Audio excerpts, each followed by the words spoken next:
मनोज जरांगे उद्यापासून जिल्हा दौऱ्यावर. आटपाडी, कवठेमहांकाळ, बोरगाव आणि कडेगावात जाहीर सभा.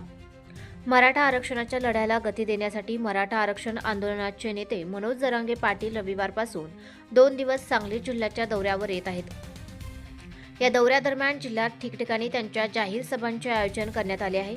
जरांगे यांच्या सभांच्या यशस्वीतेसाठी सकल मराठा समाजाच्या पदाधिकाऱ्यांकडून जोरदार तयारी सुरू आहे. नियोजित कार्यक्रमानुसार मनोज जरांगे हे रविवारी सायंकाळी आटपाडी येथे आगमन करतील. तेथे त्यांची जाहीर सभा पार पडणार असून आटपाडी येथेच त्यांचा मुक्काम असेल. त्यानंतर दुसऱ्या दिवशी सोमवारी सकाळी 10 वाजता आटपाडी नागजमार्गे ते कवठेमहांकाळ येथे येतील. तेथे त्यांची जाहीर सभा होईल. कवठेमहांकाळ येथील सभा आटोपल्यानंतर ते कवठेमहांकाळ तासगाव मार्गे दुपारी 3 वाजता बोरगाव तालुका वाळवा येथे पोहोचतील. बोरगावमध्ये अखंड मराठा समाज जिल्हा सांगली यांच्या वतीने जाहीर सभेचे आयोजन करण्यात आले आहे.